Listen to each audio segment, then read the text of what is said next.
हनुमान जी के जितने भी साधक हैं उन सभी साधकों को हमारी तरफ से जय श्री राम।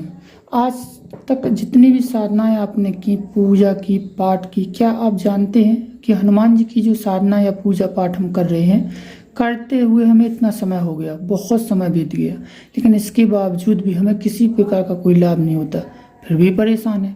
हमारे पास ऐसे ऐसे साधक आए हुए हैं जो कम से कम 20-20 साल से हनुमान जी की पूजा कर रहे हैं, मंदिरों में भी पूजा कर रहे हैं, पाठ भी कर रहे हैं, हनुमान चालीसा भी कर रहे हैं, लेकिन आज तक वो परेशान है। हमारे पास आके जब वो अपनी कथा कहते हैं, बताते हैं कि बहुत परेशान है गुरुजी, तब हमें समझ में नहीं आता कि अगर हनुमान जी जैसे महाबली की पूजा करने वाला व्यक्ति भी क्या कभी परेशान हो सकता है, लेकिन नहीं होते हैं। परेशानी उनको भी उठानी पड़ती है। इसका रीज़न जानते हैं क्या है? कुछ हमारी गलती क्या होती है? क्योंकि हम हनुमान जी को मिक्स कर देते हैं। नहीं समझे? बताते हैं। हनुमान जी कभी ये तो नहीं कहते कि हमारी पूजा करो, लेकिन इसके बावजूद भी जो भक्त है, देखो मन में जो देवता बस गया तो वो बस गया। अगर आप हनुमान जी के भक्त हैं तो उन भक्तों के लिए महत्वपूर्ण जानकारी, हमारी सबसे महत्वपूर्ण गलती होती क्या है वो आज जानते हैं। पहली गलती कि हम हनुमान जी के किसी एक रूप की पूजा नहीं करते। नहीं समझे? बताते हैं। हनुमान जी के विशेष रूप से 3 प्रकार की ऊर्जाएं मानी जाती हैं। पहले बालावस्था की, दूसरा युवावस्था की, तीसरा वृद्ध अवस्था की। तो वृद्ध अवस्था की ऊर्जा की तो पूजा कोई करता नहीं, मैंने तो नहीं देखा। हाँ, कुछ लोगों ने की है जो जानते हैं, लेकिन मुख्यतः यहाँ पे बालावस्था और युवावस्था दोनों अवस्थाओं को मिक्स करके पूजा की जाती है। हम यही कंफ्यूज में रहते हैं कि बालावस्था को माने या युवावस्था को माने। कभी कभी हम बालावस्था को मान लेते हैं, कभी कभी युवावस्था को मानते हैं। यही कंफ्यूजन, यही डाउट हमारी पूजा को संपन्न नहीं करती। अगर आप हनुमान जी को एक रूप में मानो, कि हम अगर बाल रूप में मानते हैं तो बाल रूप में ही मानो। अगर बाल रूप में अगर हम मानते हैं तो बालक जैसा होता है, बच्चे जैसे होते हैं, उनकी तरह उन्हें ट्रीट करो। जैसे होता है ना छोटे छोटे खिलौने, जैसे हम अपने घर में आए तो छोटे छोटे बच्चे अपने जो होते हैं ना, वो दौड़ दौड़ के आते, पापा, ताऊ, चाचा, काल आए, केला आए। तो इसी तरीक़ा से अगर आप बाल रूप में मानते हो, उनके भक्त हो, तो वो भी आपसे आशा रखते हैं। आप कहीं भी जाइए, हनुमान जी के लिए, उनके नाम के लिए एक चॉकलेट, मतलब जो भी है, इतना सा उनके लिए लाइए कि हमारे घर में हमारा एक बच्चा है, बालक है, जो कि हनुमान जी को तो मान रहे हो। आप ट्रीट तो करके देखिए अपने बच्चों की तरह, उन्हें एक बार मना के तो देखिए। अगर वो पता नहीं बच्चा किस चीज़ पे मान जाए, पता नहीं बच्चा किस चीज़ पे रूठ जाए।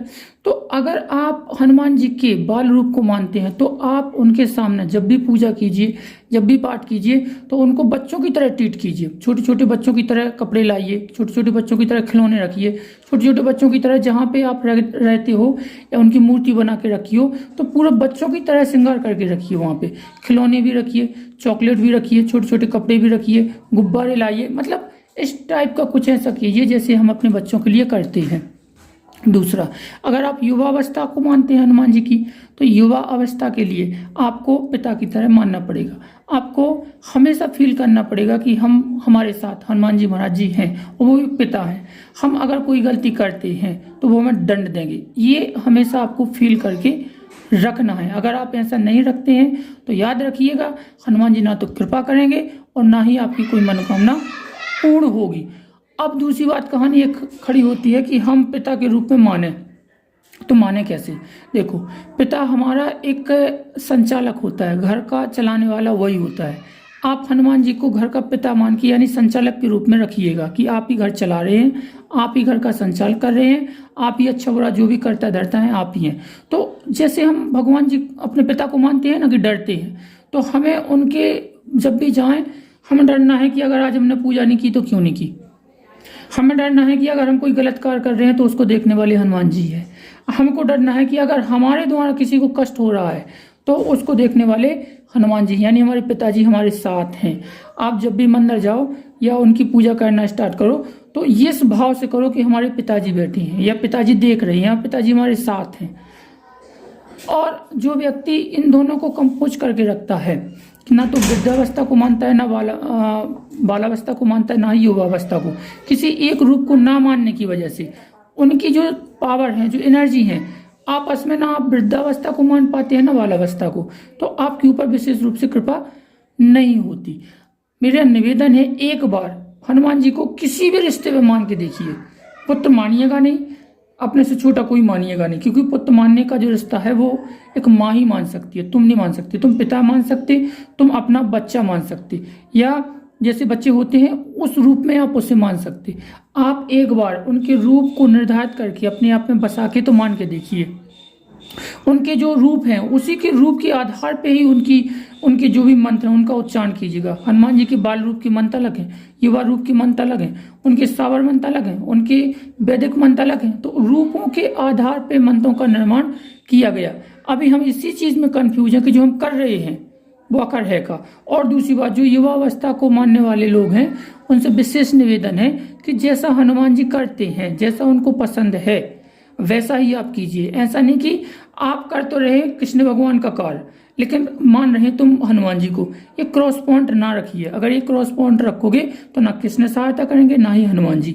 अगर हनुमान जी को मानना है तो हनुमान जी के आधार पे जो उनके कार्य हैं, जैसे वो स्त्री से दूर रहना चाहते हैं, वो ब्रह्मचार्य धर्म का पालन करना चाहते हैं, वो भक्तिशील हैं, वो राम जी की भक्ति करना पसंद करते हैं। अगर आप राम जी की नहीं करते, हनुमान जी की, शंकर जी की करते तो कीजिएगा, मगर भक्त बन के रहिएगा।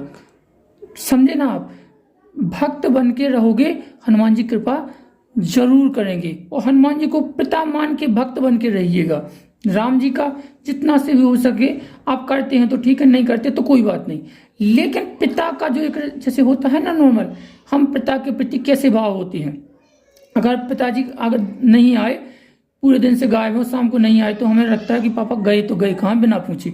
मतलब इस टाइप का जो भाव है, जो अंदर से कुड़े कुड़े के निकलती हैं भावनाएं, अगर वो भावनाएं बना के आप हनुमान जी की पूजा पाठ करोगे, एक रिश्ता को बनाते हुए, उस रिश्ते को मानते हुए, तो आई थिंक हनुमान जी को मानने वाला व्यक्ति कभी जिंदगी में दुखी हो ही नहीं सकता। हनुमान जी से संबंधित, उनके पाठ से संबंधित, उनकी पूजा से संबंधित अगर आपका कोई प्रश्न है तो आप हमसे अपने प्रश्न कर सकते हैं। हमारा नंबर नीचे डिस्क्रिप्शन में या वीडियो के टाइटल पे मिल जाएगा। जय राम जी की, जय माता की।